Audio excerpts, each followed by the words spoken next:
Hey now! What is up, everybody?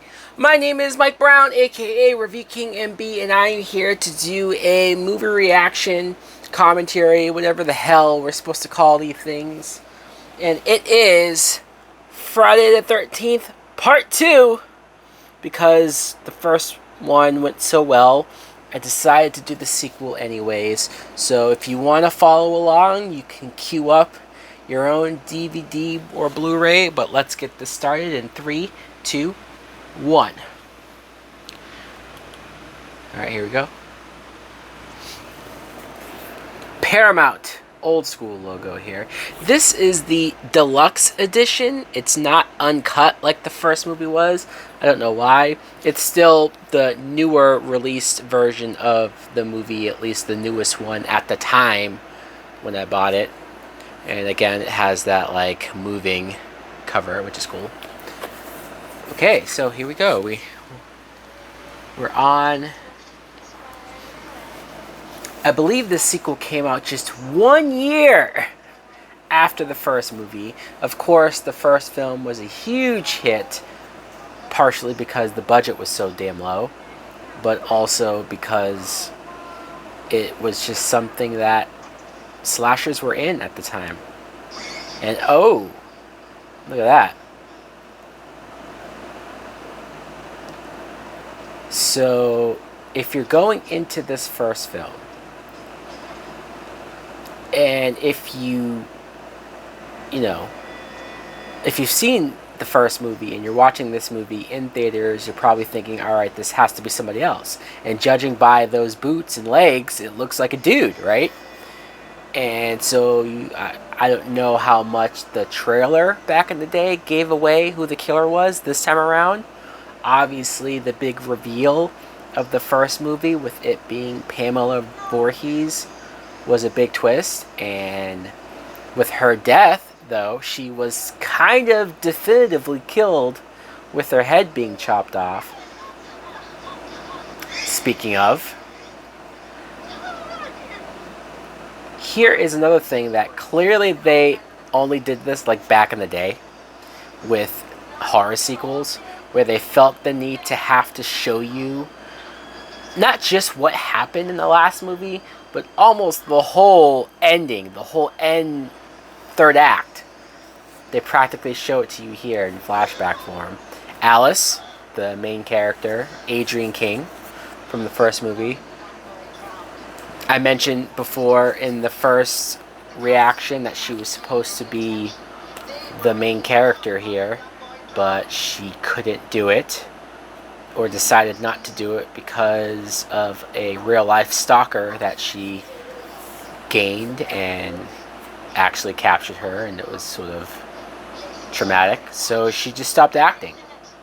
And this was like her last thing. I mean, I'm surprised she was even willing to come shoot this opening scene, but hey, maybe they paid her a decent amount of money just to shoot it. Who knows?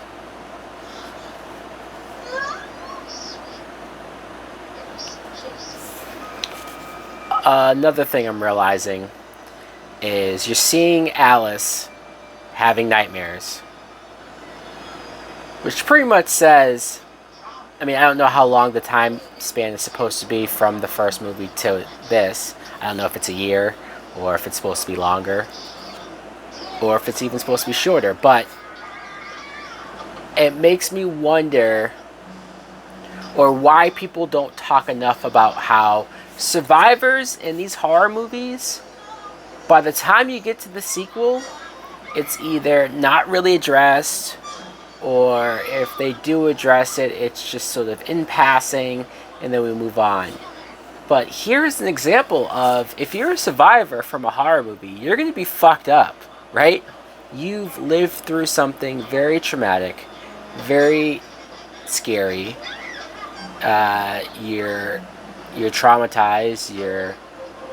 You're probably not able to go anywhere by yourself. You're going to stay in your house. You're not going to trust anybody. I mean, this is a sad, twisted life that you will now live from here on out. It reminds me of Ali Larter's character in Final Destination 2. She locked herself in a institution, more so to keep herself safe, but she was screwed up over it. You know, she was driven kind of crazy over it. Here we go. Money shot. Ah! Ah! Oh, they didn't show the part where her hands.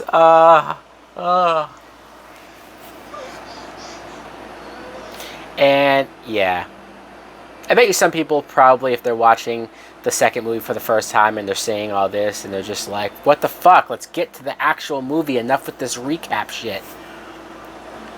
And nowadays they would probably just have a montage-y thing in the opening credits to sort of catch you up. But I think they did this back in the day because movies weren't released as fast on home video. There he is, baby Jason.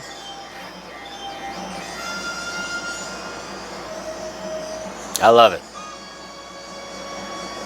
I love it. Really cool ending. But yeah, so because I'm not even sure if the first movie was out by the time this came out in theaters, like if the first movie was on VHS or on home video. So maybe they felt like, hey, we need to show you more than usual.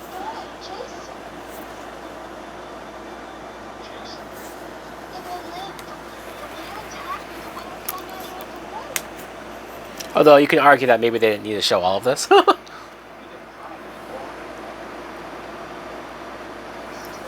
And he's still there.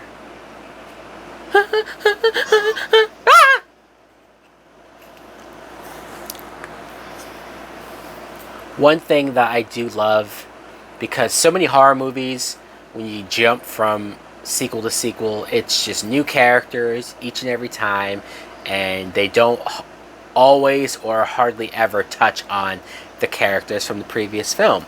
I know that the later sequels of Friday the 13th and even the Nightmare on Elm Street movies, you get to a point where it's less about the human characters and more about the killer, right? You just want to see the killer kill as many people or have as many cool kills or have some cool moment, and it's more about that than it is about the characters. But I'm somebody who, if I'm going to spend an hour and a half with even just one of these characters, whoever the survivor ends up being, we really need to either do a better job at explaining why they're not in the sequel, why they're not involved in any way.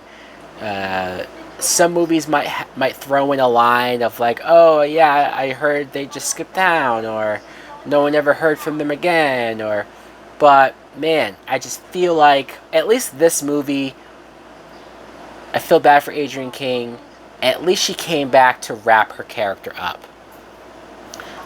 That being said, though, I don't like when sequels do bring back your main character from the last movie, a character that you followed for an hour and a half, close to 2 hours, whatever the length is, and you like them, or you like the actor, whatever the reason why you end up liking that character and being glad that they survived, and then you just bring them back to kill them.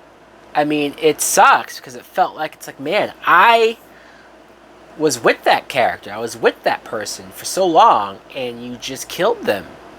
As if to say, who cares about them? Or as if to say, it doesn't matter about them now, we're moving on to this character. Notice how they're shooting her getting undressed. They're not even showing her herself. You just see her clothes get thrown on the bed.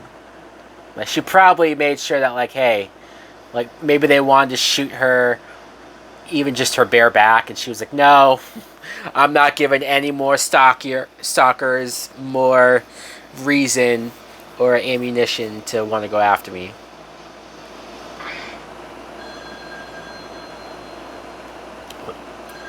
First of all, that was a quick shower, and second of all, she was looking right at the camera there.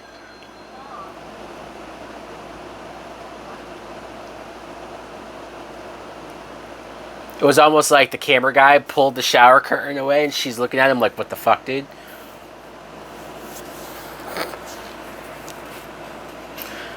It was probably, though, them trying to make you think that, like, it was the killer. And they're doing the point of view thing of the killer's eyes, and that's who we're seeing most of the action through.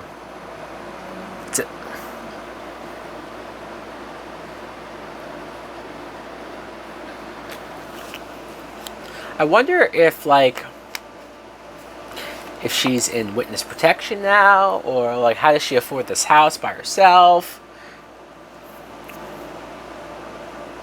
I saw paintings in her room. Is she just a painter now? Can that buy and pay for a house like this? If that's the case, I need to change professions.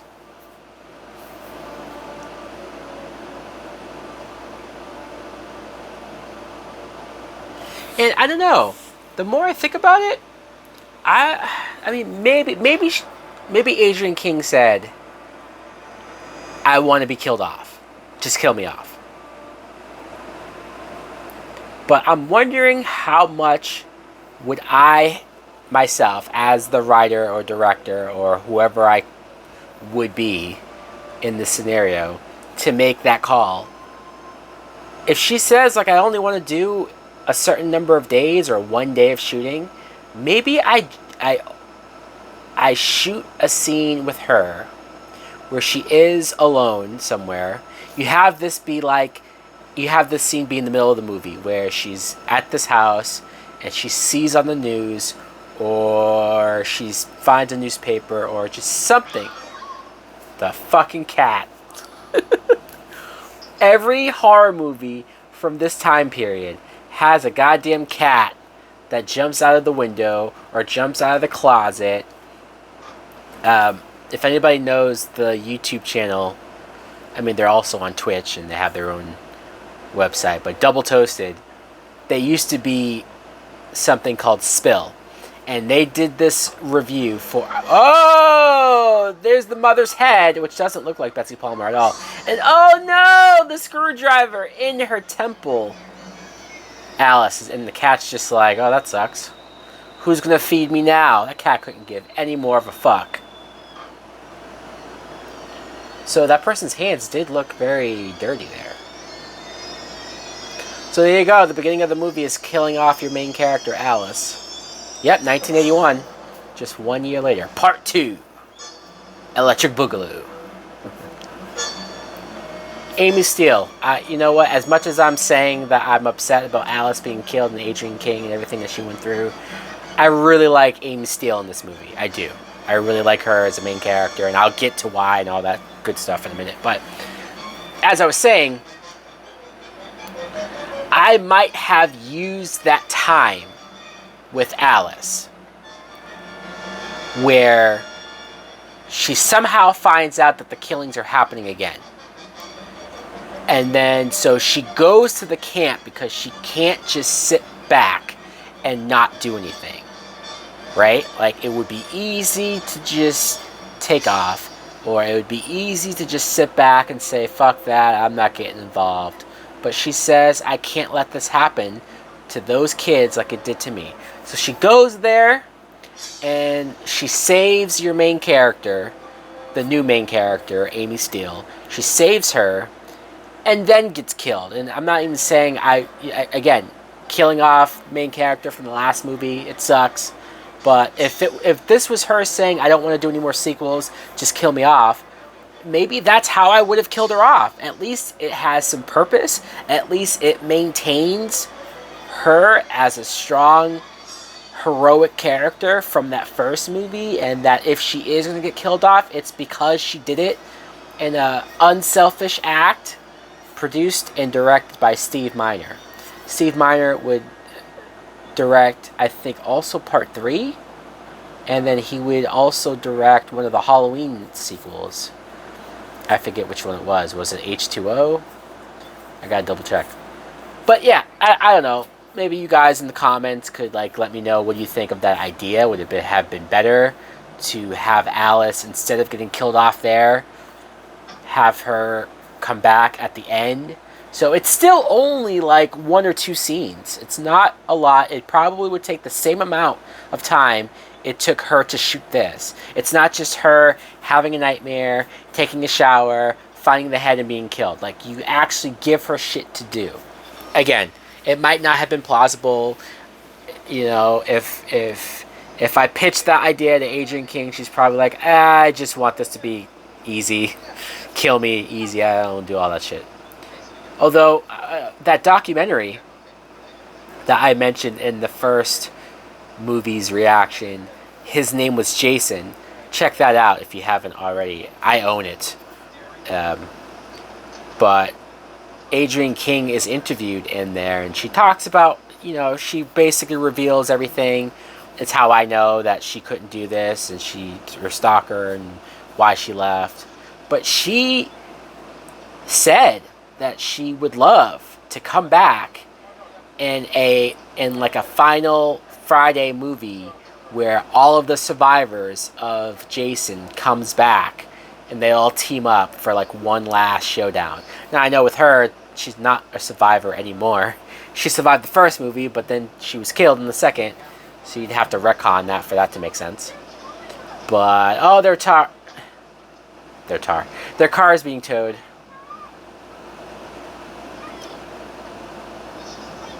That sucks. He's like, I don't give a fuck, dude. Fuck you and your truck. Asshole. Damn. That blows. It would suck more if it wasn't a prank. This fucking asshole.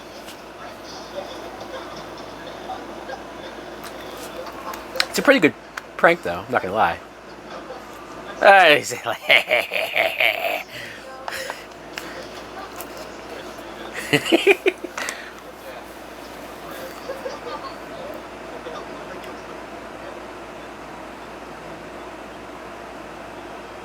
but yeah, I'm thinking about what that Friday movie could have been like if you did bring back survivors. It's so trippy that there hasn't been a new Friday the 13th movie since 2009. I mean, I guess there's something to say about, hey, if they haven't had a good idea yet, or maybe they want to do something different and they just can't crack that code, they can't write a script that just makes sense enough to do it. But that Friday the 13th remake made so much fucking money, and I know it didn't cost that much. It probably cost more than all of these originals, but it made over $100 million in theaters. Had to have been a huge profit. I am shocked that the studio has not tried to make another one. Whether it's a sequel to the remake, which again would have made sense, or if you had had just a standalone, not direct sequel, but it can be ambiguous if it's in this timeline or a new timeline, is it a reboot, whatever the fuck, and just done another movie where Jason kills people.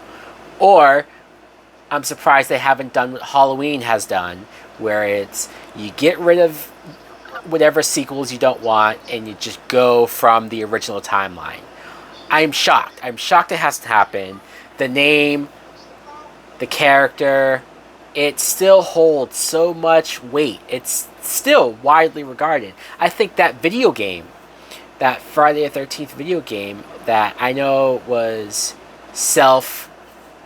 made and the fans paid for it, and it was a thing where the movie rights, the movie studio wasn't, they shut it down, and which sucks because the game is pretty fucking awesome. At least, you know, it's a little monotonous now. There's nothing really new to it now, and you have to rely on people to play online and play it, and no one really plays anymore because there's no new updates. But that game showed, the success of that game showed that people still care about this brand, and I'm shocked. There was rumors about a Friday the 13th TV show on the CW, which I know sounds like shit, and who knows, maybe it would have been shit.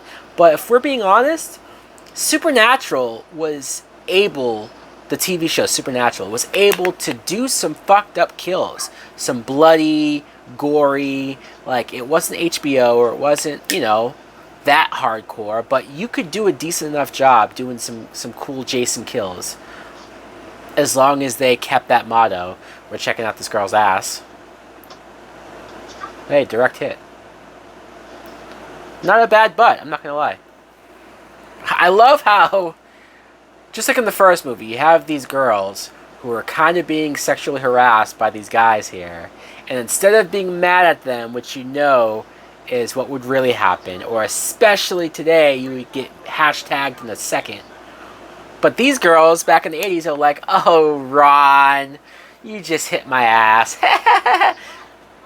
It's probably movies like these why guys think it's okay to fucking touch women or say stuff to women and it's okay, right?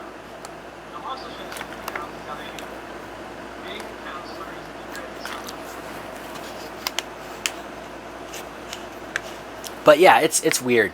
It's weird, there just hasn't been anything new on anything here with the series. No movie, no show, no. I mean, I would kill for a Friday the 13th, like 8-episode thing that's just full of sex, violence, gore, Jason doing what he does best. I'm not really asking for too much different stuff. There's Amy Steele. Late. But, I know some people got sick or they just are sick of the same tedious, and I understand it. Every movie or most of the films are counselors go to this camp, they have sex and they drink and then they get killed. And it's the same thing every time, and they at least appreciated when the franchise got more weird with Jason Goes to Hell or Jason X. Oh, at least it's something different. I get it. But I'm not picky. I could take, in this time, 2009, it's been 12 years since we've had the last five. We could have had like 5 or 6 movies in that time period. But let's be more realistic and say like 4 movies. We could have had 4 Jason movies in that time period. And I would have been A-okay if they were all the same shit of Camp Crystal Lake. Jason killing, and all you had different were cool characters, likable characters, and some cool ass kills. That's all I'm really asking for. And at this point, you have a video game that had some decent, different kills that they could just steal right from there.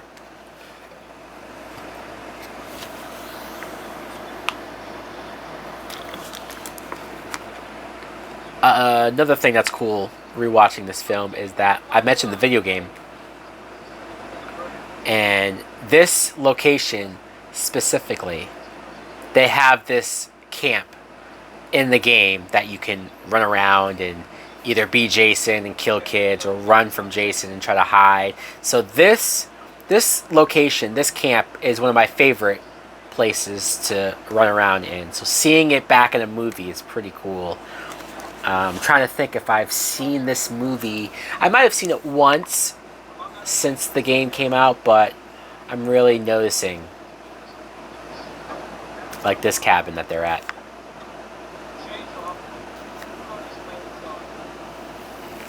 So I know the first film was about the teenagers trying to clean up the camp and open it, right? Open it because they want to sort of get the business going again. And Pamela Voorhees didn't want it to reopen, so she was killing them all off to keep it done. Now, maybe I'm forgetting. Are they trying to open it again? Or is it already open and so they're just sort of getting it started?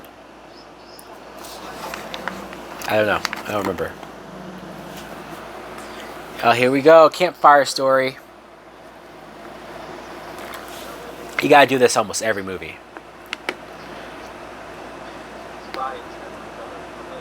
And this is also good because this is your way.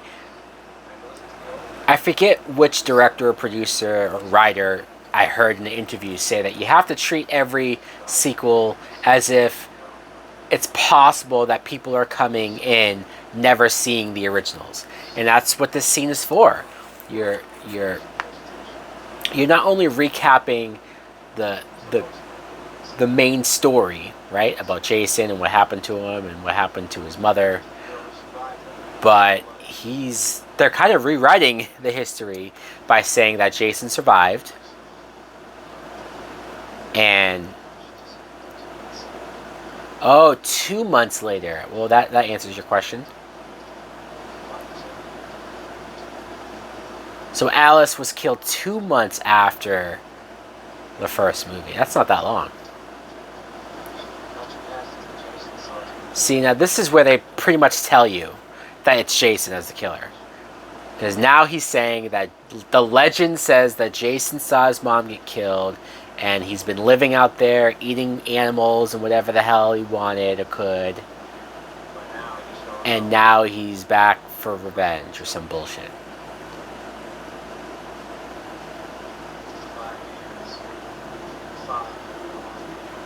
Oh, okay. So, 2 months. We're keeping track of timeline here. So Alice died. That opening scene was 2 months after the first movie.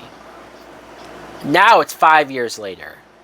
After that, I guess. Like these kids, it's 5 years. Alright.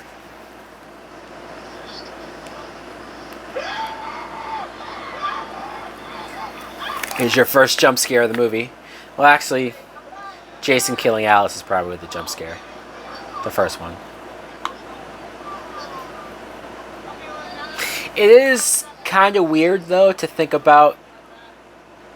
Wait, so Jason, he's a mongoloid. I believe he's mentally challenged, right? I mean, I don't want to assume I'm pissing anyone off, but I'm it's safe to say that Jason's a little slow. How the fuck was he able to find Alice and where she was staying?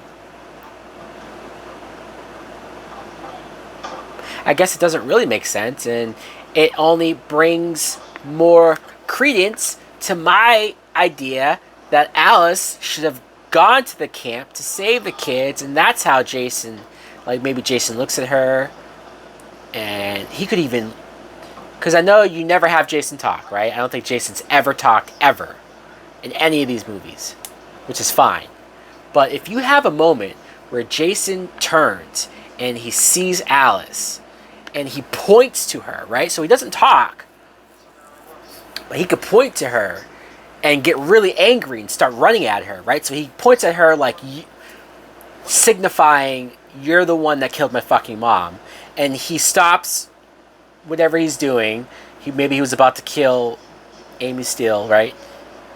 But he freaks out when he sees Alice and he goes after her.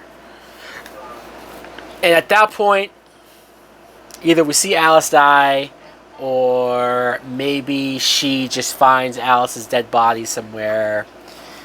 You know, might sound a little cheap, but I think I would rather have her die that way if she's going to die. I keep talking about this, but, you know, my mind's racing here.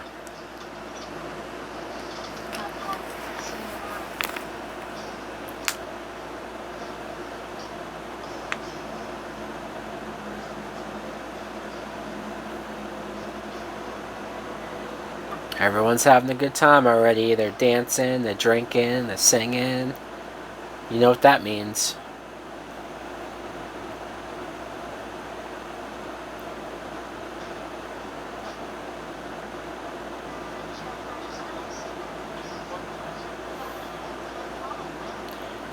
Camp Blood. I do like how the town has, you know, nicknamed Crystal Lake Camp Blood. I mean, we're only in the second movie, and they're already calling it Camp Blood instead of Camp Crystal Lake. We haven't even really established for more than one movie that it's Camp Crystal Lake, and they're already calling it something else. It's interesting. Of course, you gotta have the scene where she gets undressed, and we gotta make us feel like fucking creepy voyeurs. I was literally just about to say, wow, she's pretty. And then she takes her shirt off, and so I feel like a fucking creep.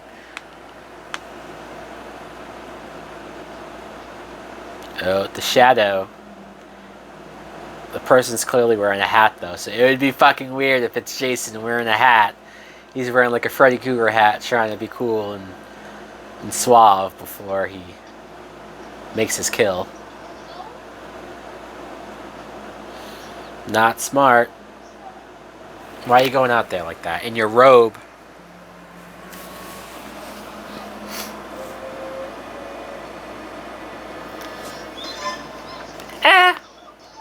Oh, is he not wearing a hat? That's just his hair? Damn, Paul. Might want to get a haircut. Your shadow looks like you're wearing a hat. Make out. Oh, is that Jason? Or is this Old Man Ralph? I can't tell. I don't think it's Jason. It doesn't look like the same boots. Yeah, this is Old Man Ralph. Okay. He's being a pervert. He's probably fucking jerking off right now. Ginny! Or Guinea. Wait, no. I'm gonna say Ginny. I'm so used to just calling her Amy Steele that, like, I like forget her character's name. Look at this perv. Yes, I like that shit. Uh-oh. What's she gonna tell Paul? He doesn't want to hear it, though. No, don't break up with me. I just want to get this. Let's have sex first before you tell me some. Oh! What was that, barbed wire? Oh! He did it so hard, he fucking cut his throat. What's funny is that Old Man Ralph was in that first movie, such a memorable role, because he warned them. He warned the kids, constantly warned several characters, beware of bears. So, wait, did she sleep with Paul? Because if she did, then that sort of messes up the idea that the main character can't have sex and has to be a virgin. I know they didn't show us her having sex with him, but it was heavily implied that they were about to have sex. They probably did have sex because she woke up with him leaving her a note on her mirror. Yes, Ginny had sex. She's our first female main character that's had sex and doesn't die. That's interesting. But you know what it is? Scream did such a big deal and a good job of having Sydney, like, showing her have sex. Reiterating that it was her virginity that she was losing. And then changing the fact that she doesn't die, you know. It was a much bigger deal, I guess. I do like the point of view stuff, though. I mean, I know that it gets a little tedious because you kind of want to get to the movies where you see Jason doing shit. But there is something creepy about... Uh-oh. Does he kill this dog? I don't remember. Chainsaw, it would be awesome if that chainsaw came back into play. Or if she used it against Jason, that would be fucking awesome.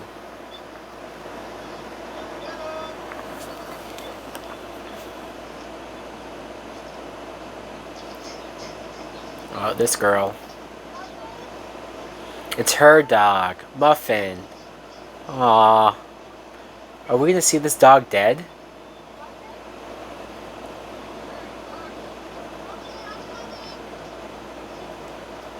Okay, so clearly she was.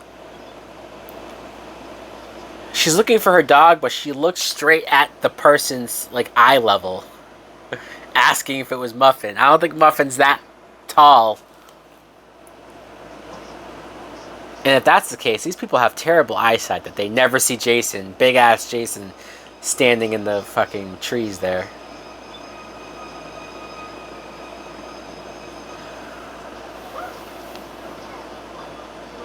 I do wonder though, like, what if somebody made a movie today where the whole film, or at least majority of the film, it's the killer's point of view as he's killing people, and that's how you get around not knowing who the killer is until the reveal. I wonder if this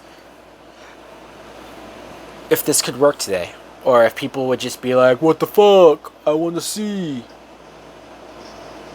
Which is why it's majority of killers wearing masks now, and that's how you hide the mystery of the killer.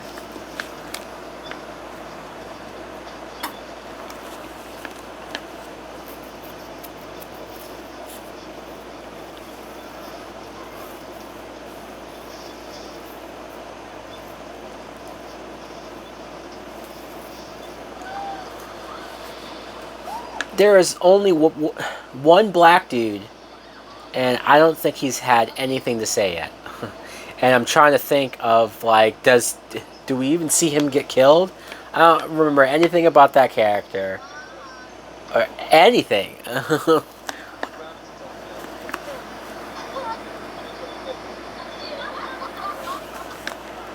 That is a pretty damn skimpy bathing suit that Ginny is wearing.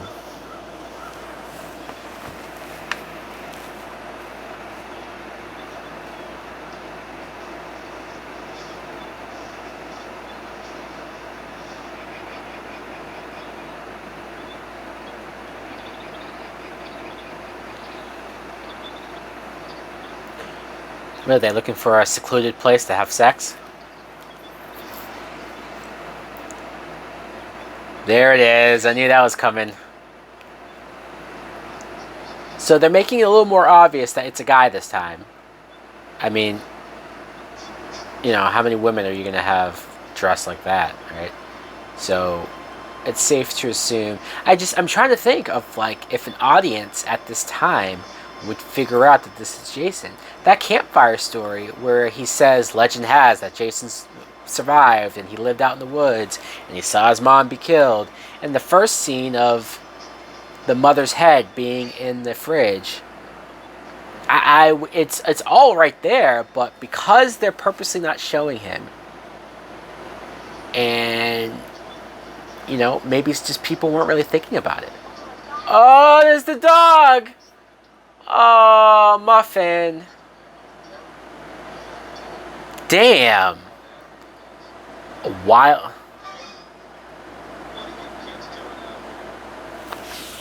I love how so many characters in these horror movies, they don't, like, call out to people. They always get really close to them and grab them on the shoulder for that jump scare, of course, but every time.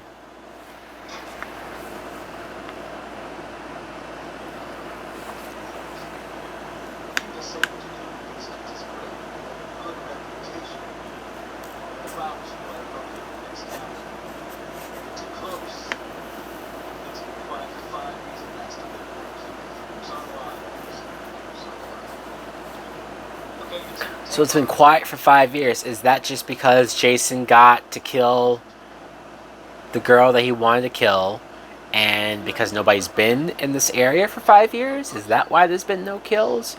Jason doesn't leave the area, but he clearly had to leave the area to kill Alice. So that was just a personal vendetta kill, I guess. Yeah, you can't tell her. You can't tell that girl that her dog was. No, you can't do it. I know it's fucked up. She's better off thinking that the dog ran away. But then she's gonna be fucking putting up flyers and looking for her for God knows how long. Man. Oh! I saw the bag on his head.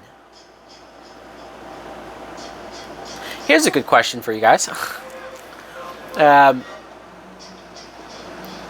It's only one movie, so I know it's hard to, to compare or to, the hockey mask is very iconic, yes.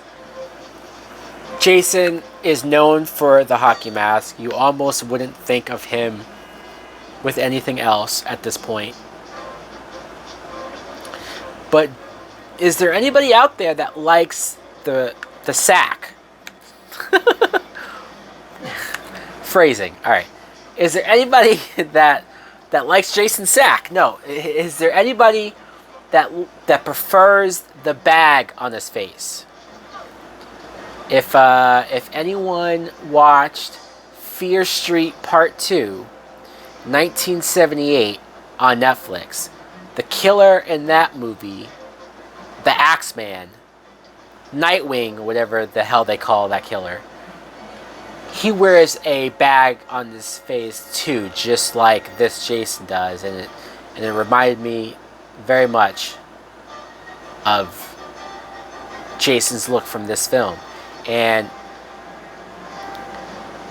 for whatever reason, not as many people talk about Part 2, for whatever the reason is. They talk about the first movie because it is the very first one, and because Jason isn't the killer in that first movie, so that's what makes it different and stand out. And then the third film is the first movie where he gets the hockey mask, and that's what sets it apart from any other movie in the series, because he has that mask from then on out, or a variation of a hockey mask. The second movie, he wears the bag, but you don't even really see him wearing, you don't see what Jason looks like until the end of the movie, really, right? The whole movie, it's his point of view, or it's through his eyes, or it's quick glimpses, and it's not like you're seeing Jason in this look running around killing people. So maybe that's why it's just not a look that people think of, because you don't see a lot of it.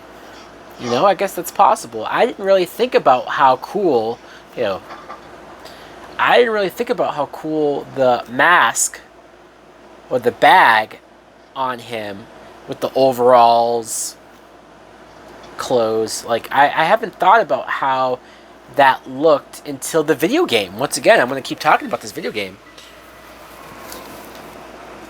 What's he find here? What's he find? Does he find? Is it the bodies? Oh no! Oh my god. This is the room where his mother's head is. Oh! Ah! That guy's reaction. I gotta admit, it looked like it hurt like shit. So, okay, I just realizing. He found the mother's shrine. Her head, the candles, the sweater. Hell, maybe even Alice's dead body's in there. I don't know. Because when Paul told the story, he said she disappeared, not that she's dead. He clearly didn't leave her body there.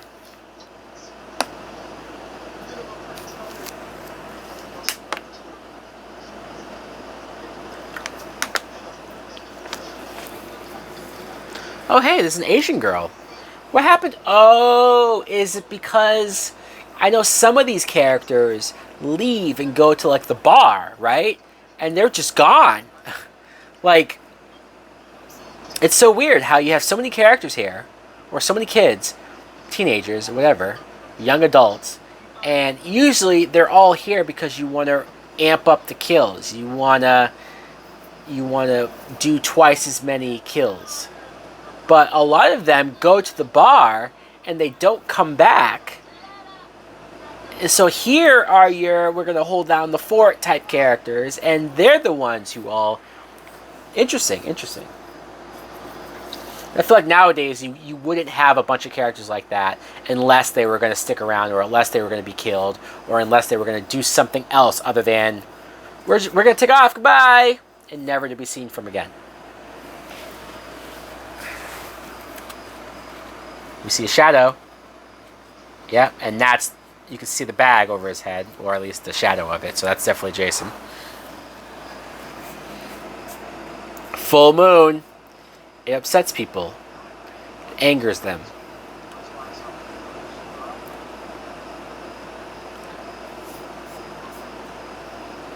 Maybe there hasn't been a full moon in 5 years, and that's why we haven't had any murders. This chick. What did they say her name was? Tracy? I want to say Brenda, but I'm pretty sure those other characters said her name was Tracy. Doesn't really matter what their names are.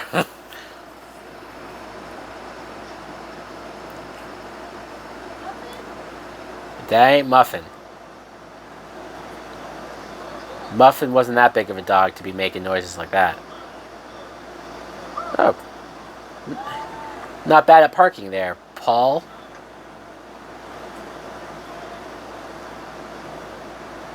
What is this place? A casino?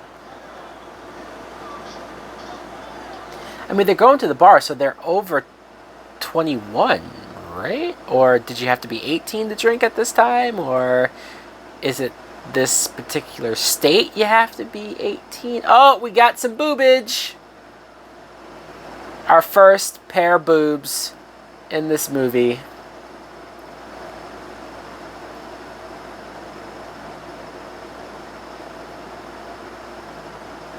And some butt. Side butt. Man, I mean, did her hair's already wet. What?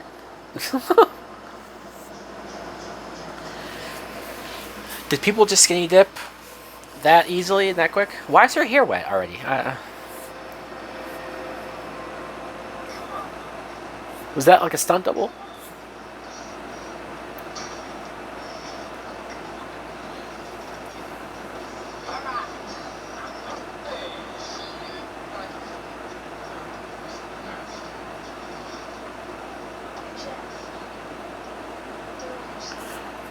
Yeah, she basically wants to fuck.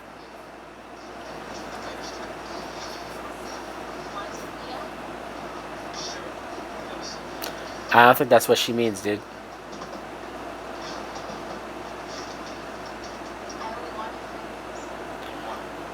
What? Oh. He was like, I only want your fingers. What? I will say this. We have a character who is in a wheelchair, but they don't make a big deal about it, right? It's not like anybody is making fun of him that he's in a wheelchair, or it's not like you see, like he wanted to go to the bar but he couldn't because he's in a wheelchair. I don't know. The point is that he's a guy in a wheelchair, and that's that. It's not anything else. Hell, I don't even know if maybe that actor really is in a wheelchair, and so that's why they didn't feel like they had to do a big thing of it. I don't know. But not only that, he's just a guy. This girl is clearly into him, and so, hey, it shows that, like, you know, it's not like he's seeing everybody hook up and he's like, damn it, I can't do that because I'm in a wheelchair. And like, no, he's just as cool and just as whatever as anybody else. Here's your perv. Like, are they dating or is he just being fucking creepy? Look at him. He's checking her out. He's laughing. He took her shirt and he's making her run and her fucking boobs are out.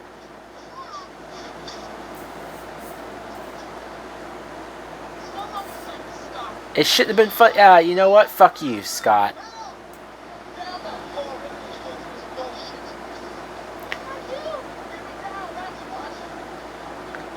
Look, she's so worried about helping him, get your shirt back and let the fucker rot. Yeah, you pervert.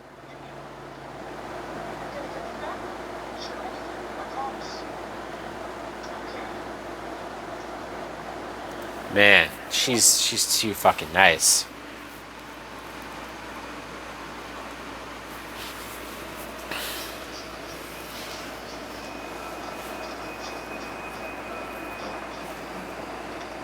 Was that really Paul who...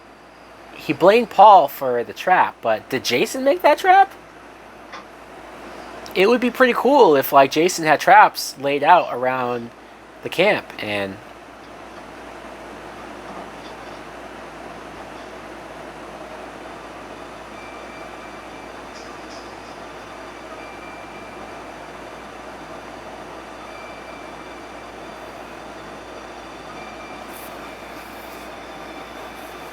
You know what? I'm just going to take a stab and say that this is a Jason trap.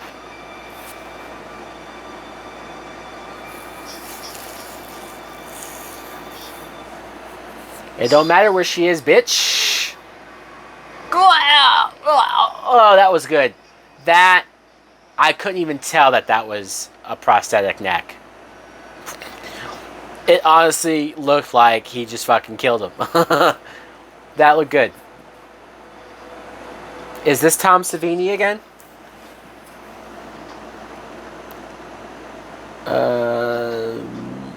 It doesn't say on here.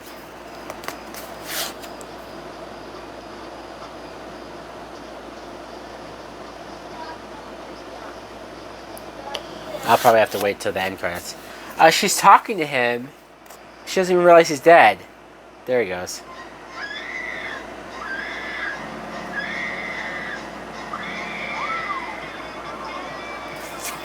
Not a bad scream, but did she stop because Jason was right there, or was that one of the like that moment in Sam Raimi's Spider-Man 2 where the chick in the building is screaming because Dr. Octopus is coming up the side of the building, and she just fucking looks at the camera and screams, "Ah!"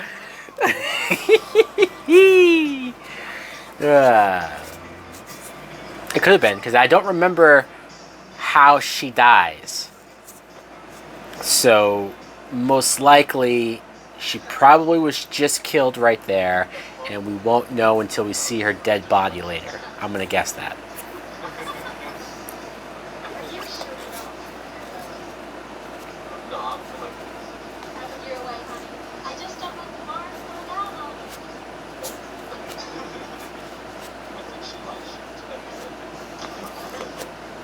Is it me, or does, like, that dude look so, like, dorky?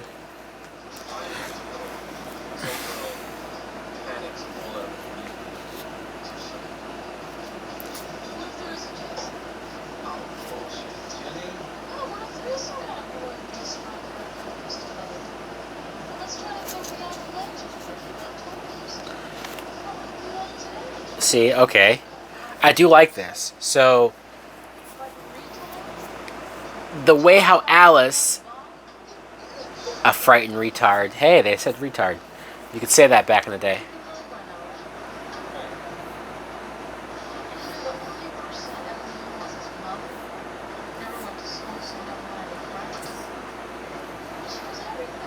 But she said, let's forget the legend and let's break it down in real terms.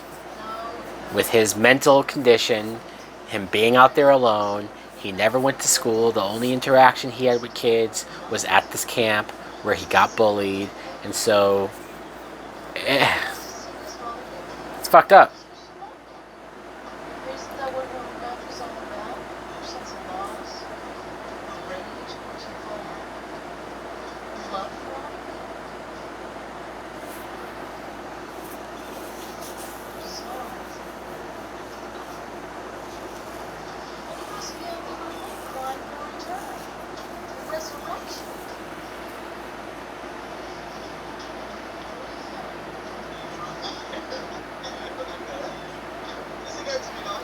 Maybe that's why I like Ginny. She actually tried to like think about this and break it down and make sense of it. And Paul's being a dick to her.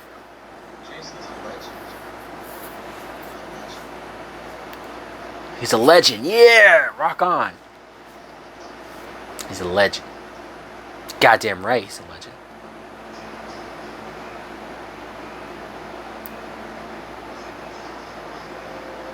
So, even Paul, who told the fucking story, doesn't believe it's real. I guess he just said it to scare everybody.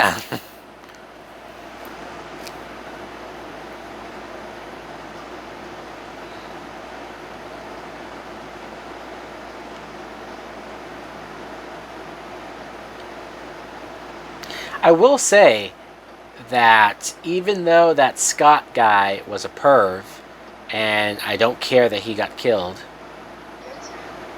the only characters that we are seeing have sex are two people who were already a couple. They've been together since the beginning of this movie, and they seem like a good couple, right? They're not being assholes or anything. And so, I mean, I don't know if they're wearing a condom, but as far as it seems, they're not being that irresponsible. Did they really deserve to die just because they are in a relationship and they're having sex? It's not like you had other characters who are clearly just hooking up. They just met. You know, they barely know each other. I'm not even saying that's a problem. I'm not trying to make it seem like I'm some high and mighty sex person. Like, no, do whatever you want, but you know, the rules get kind of crazy if you're saying that two people in a relationship already can't have sex without getting killed.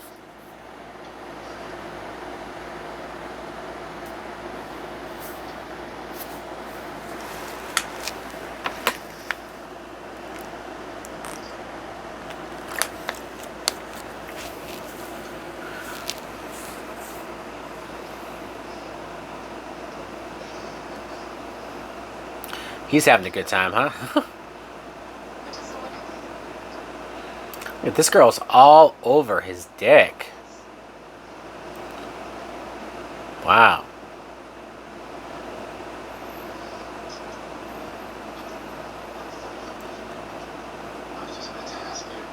See, now here's an example of two people who are just hooking up. Which is fine. Not against that. And hey, good for wheelchair guy that he's about to get laid. Well, was about to get laid. It's kind of fucked up. Like, he was about to get laid. At least let him get laid before you kill her and him. She called him a turkey. What does that mean? Tear you turkey.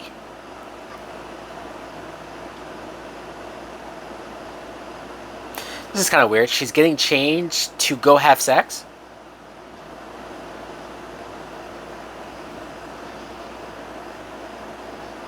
Guess she wants to make herself look nice. I mean, he already was into it, so I don't have to fucking... Oh, she's wearing new panties. Oh. Guess she wants to be nice and fresh and so clean? Oh.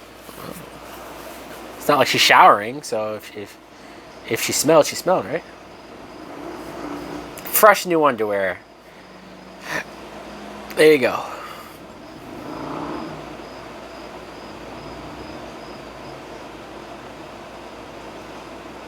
Damn, she's really working it.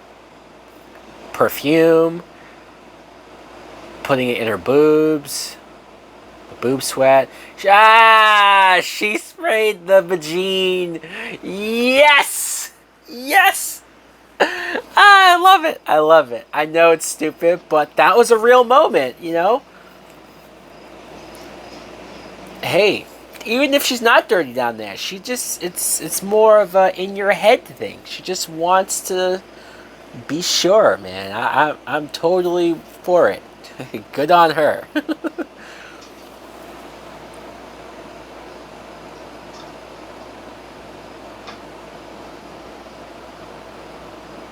That looked like the same hat that the shadow person had on earlier. She's only just wearing her underwear? Wow. Okay. Those are like satin. Right? Like they're like really soft and...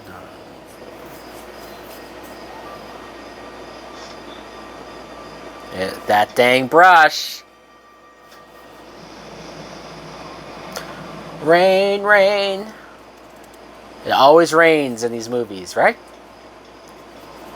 If I end up doing reactions to all of these films, I want to keep track of how many of these movies does it rain in. So far, the first two. Vicky. I should learn her name before she dies.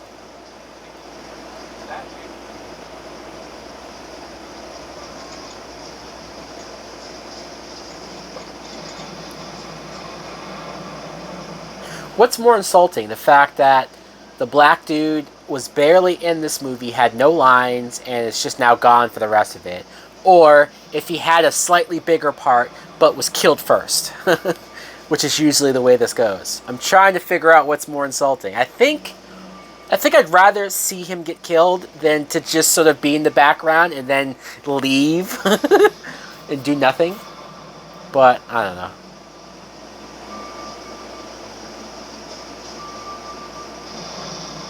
Oh!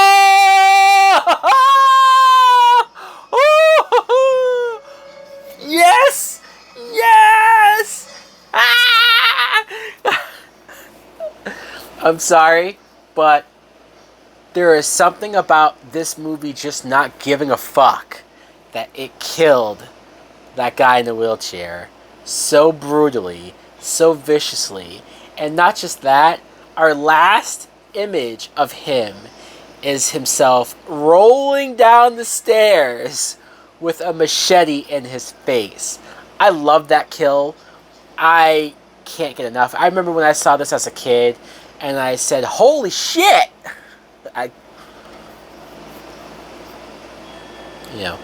The original Nightmare, the original Texas Chainsaw Massacre has a character in a wheelchair who gets killed. And I'm trying to think of any other horror movie where the character in the wheelchair gets killed. But those two, this one is like, man, they don't give a fuck. See, and they're so romantic, and they're so, like, lovey-dovey, and they're cuddling, and...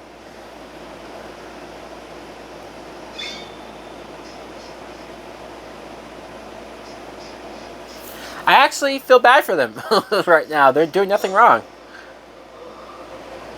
Oh! Two for the price of one.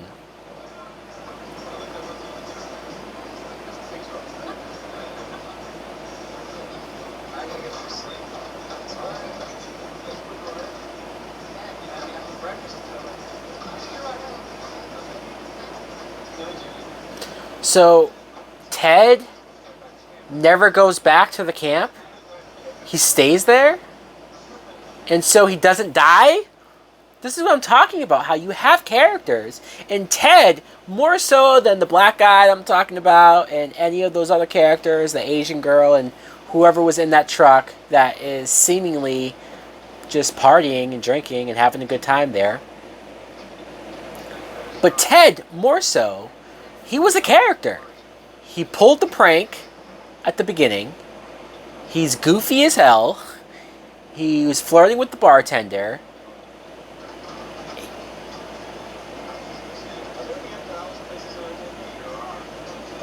And he survives because he doesn't want to go back. Like, he's too busy drinking and doing what he's doing.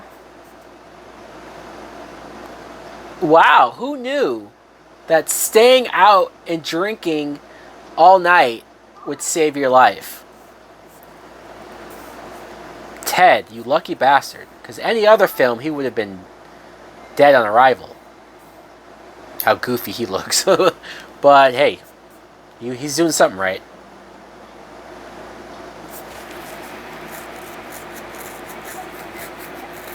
It's never a good sign when you go into a cabin and there's supposed to be people there, but there isn't anybody answering. I almost feel like that's when you say, fuck this shit.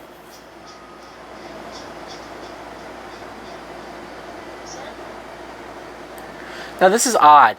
Did Jason purposely go under the covers because he heard her coming? It's a good jump scare. There you go. Oh, that was a good fucking kill right there. So now see, here you actually see Jason in the mask. And we even saw his eye through the eye hole of the bag. That was creepy. He looks creepy. Now this bitch, Vicky, you could have ran. You could have done something. She just stood there with her hands up. And just let him fucking stab you. Do you want to die? I will say that, these first two movies, some of these kills have been really lame, just in the sense of like, no, don't! And they just stand there and don't do anything. Yeah, for a duck. Man, it's raining hard. Vicky, you almost got laid. But no, just wasn't in the cards. So even just the intentions of wanting to have sex is enough to get you killed. Man, that's the case.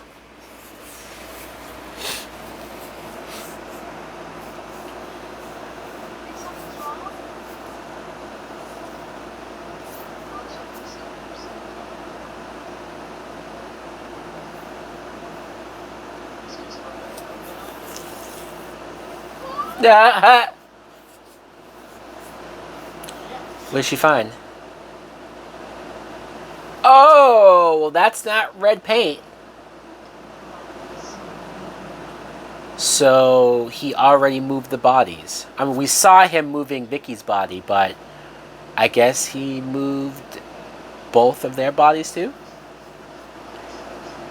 Well, of course, you have to have the moments where he hangs them upside down by a tree or throws a body through a window. I'm trying to remember whose body gets thrown into a window in this movie. I forget.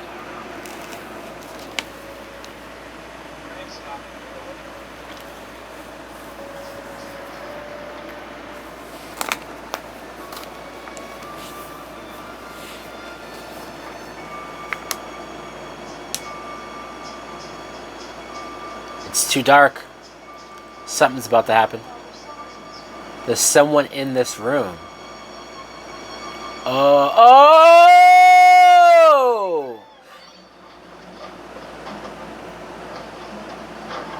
That was creepy, that he was just like hunched in the corner watching them. You know?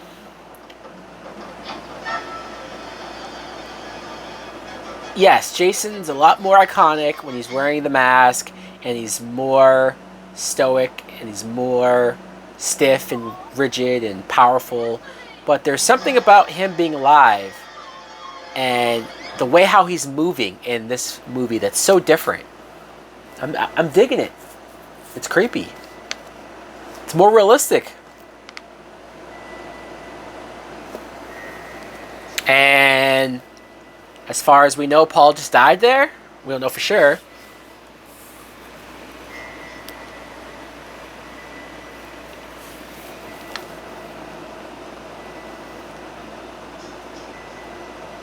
Yeah, she's got to do something.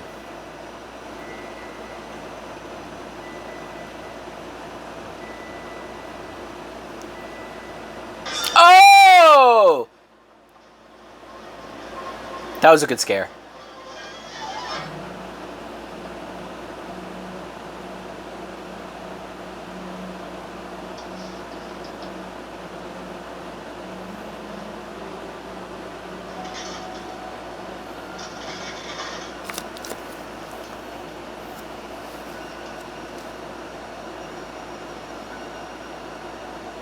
It did feel like this movie went by a little quicker than the first film did. I mean, maybe there's a little bit more going on. I don't know.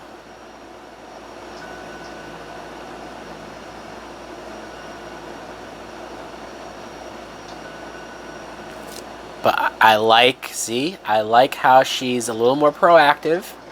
She's clearly scared, but she's still... Holy fuck! Oh, Old Man Ralph!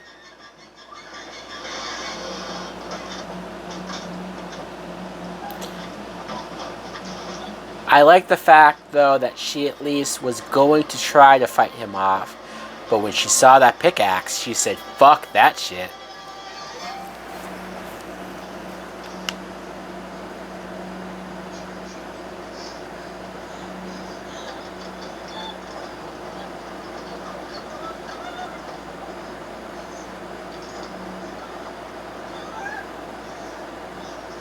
I also like her acting here. Oh! This reminds me of Scream, where Ghostface is right there and then ducks down and we don't know what the fuck he's doing. He, of course, goes through the trunk, where Jason's just saying, fuck that, I'm going through the roof.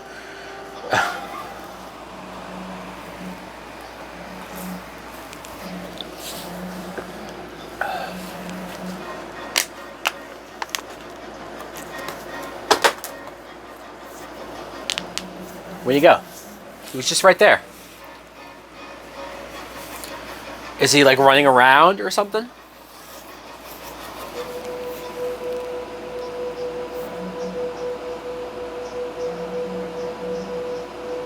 Smart. She's hiding. Okay. There goes. Oh, she kicked him in the balls! I'm telling you, Ginny.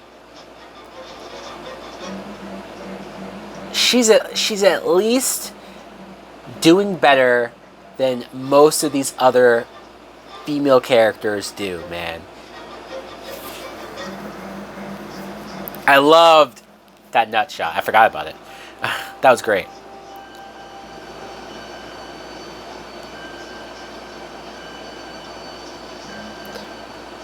Look at how smart she is. She's ducking down. Can he see her head?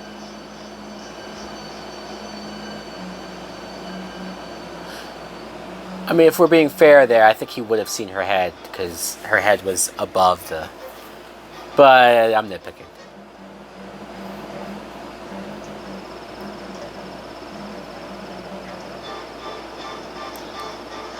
Oh! Where the fuck did he come from? Maybe he did see her head and he waited to see where she would run to get her. She's good at hiding, man, though. Full moon, it's making him crazy.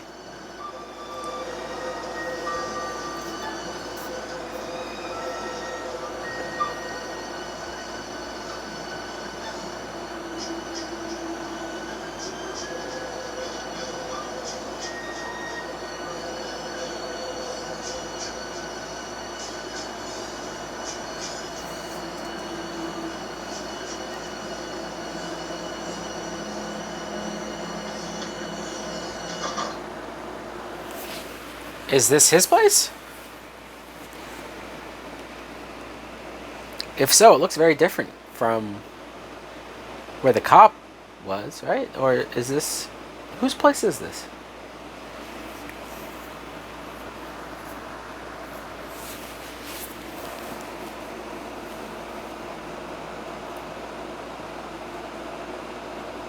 I gotta be honest, I'm digging this. And there she goes again, smart, hiding under the bed. If this was the video game, though, Jason would just start fucking hacking the bed. Fuck you, I found you.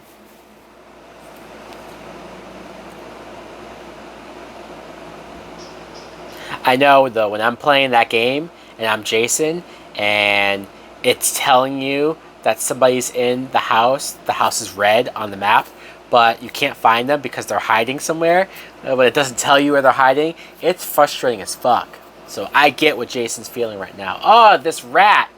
Fuck you, rat. Or is that a mouse? I don't know. Oh, she peed herself?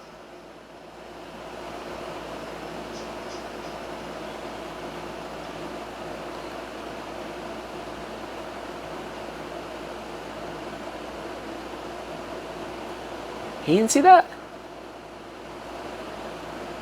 Wow. You know what? I will say, you're not going to have a lot of main characters in your horror movies pee themselves. Oh, fuck, Jason, you're too fat. He tried to be slick. He tried to be slick and stand on that chair, and he fucking broke it like an idiot. Oh, what the fuck? She does use the chainsaw on him. Look how scared he is. Look, he's being such a bitch. Fuck you. She just scared the shit out of Jason. Look at that. Fucking A. Ginny. That's what I'm saying. She just peed herself. And yet she was able to, like, bitch Jason out. I wonder why they had her pee herself. That was, I don't know if I would have done that, but, I mean, hey, realistically, you're going to be scared shitless. Or pee-less, whatever.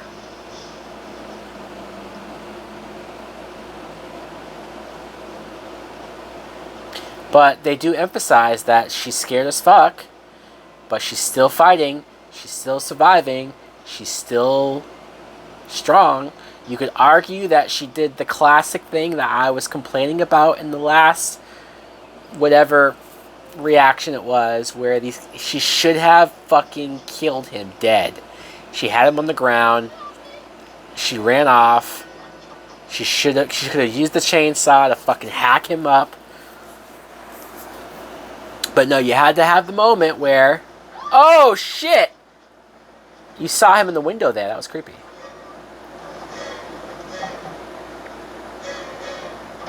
But yeah, this is creepy here. She just found his hideout. There's the mom. Oh, and there's the bodies. Oh, is Alice there? I mean, it's been 5 years, so her body would be a little, a little bony right now. Yeah, I don't know. That, I guess it depends on what hair does to you, or what your hair looks like after you die. It just that head doesn't really look like his mom, Betsy Palmer. The hair's a little off. I love this though. Once again, Ginny, smart as fuck.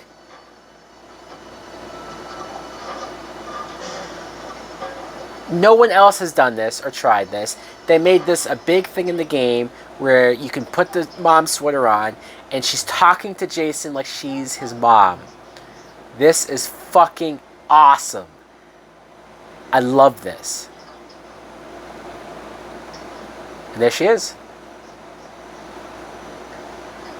I mean, this is the only movie where you see that his mom's voice is in his head. No other sequel has really gotten into this. I mean, Freddy vs. Jason, Freddy uses that to control Jason, but... Jason, Mother is talking to you. And he's confused. I love it. Psychological. Fuck with him mentally. And her character would make sense because she was talking about that earlier. It would make sense that she would try this over anybody else. So they did a good job with setting that up with her character. And she plays it well. Kneel down, bitch.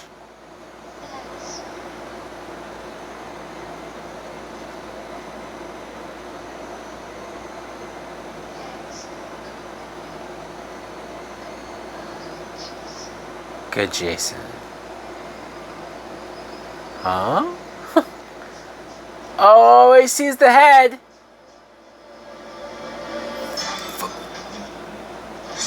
Oh, he cut her leg. Where the fuck were you, Paul? This whole goddamn time? I guess he knocked you out.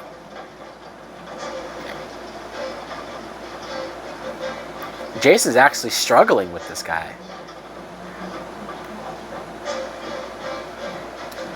Clearly, Jason's a lot harder to beat up when he's a fucking corpse, a zombie. So, like, yo, how did Tracy die? I mean, her body's there, but, like, what happened to her? We don't see her throat cut. We don't see her head chopped off. We don't see even a wound on her. Oh, no, they're teasing that she's going to cut his head off. But she got him pretty deep, though. Right in the shoulder. That was a pretty good hit. She should have cut his head off, yes, but you can't do that because he's got to come back for the sequel.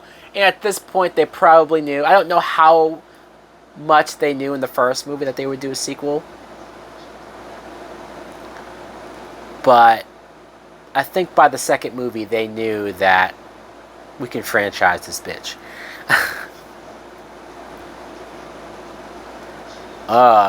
They took his mask off, the bag off, and they saw his face. We didn't see his face. We didn't see it, but they saw it, and their reaction was pretty priceless.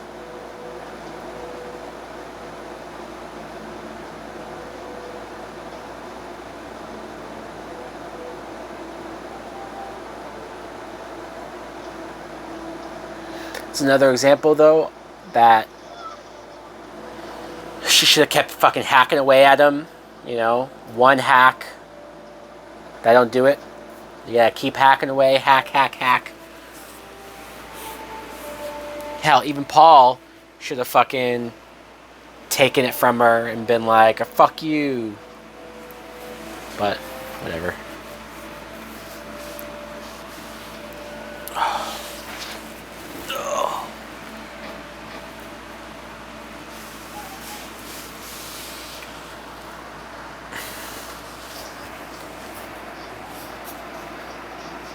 I probably would have carried her to the car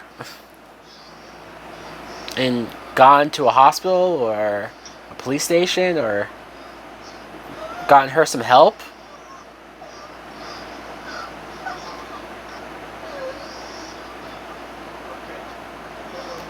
So Paul survives, huh? Why did I think he died? What? Did you hear something?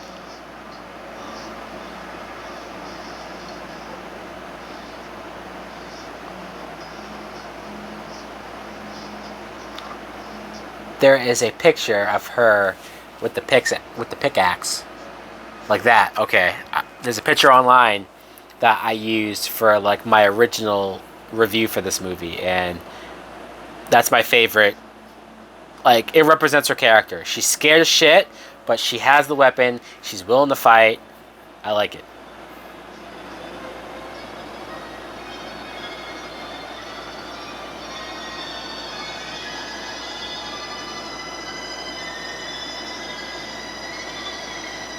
Suspense. She's ready. Open that shit. What? Oh, so he didn't kill Muffin. So that was a different dog? That looked exactly the same? Huh. Okay. I mean, at this point, you could have just... that was still a dog that was killed. It was somebody's dog. Oh! Look at that face.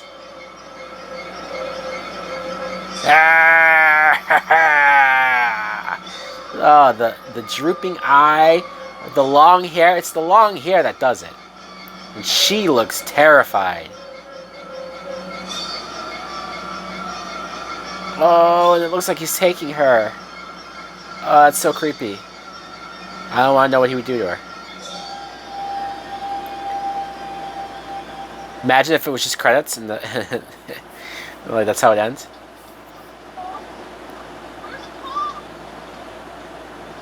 Where is Paul?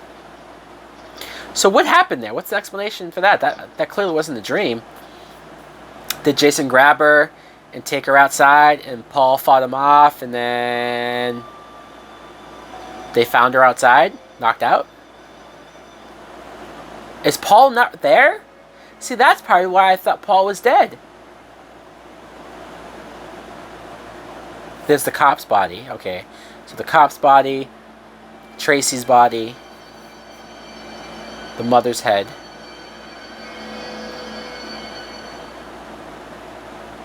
Makes you think her eyes are about to open, but that would be some stupid shit. Wow. Yeah, I don't know. That felt like it went by quick. But there you go, guys. Friday the 13th, Part 2, the deluxe edition. I'd love to know in the comments below what you guys thought of this film. If you enjoy this more than the first movie. If you felt like I did, that it flew by, it went by quick. What are some of the things that you do like about this movie the most, as far as Amy Steele's character, Ginny, or what's your theory on what happened at the end? Where is Paul? Did Jason, was that a dream? But if that was a dream, where did the dream start? And where did the real shit end?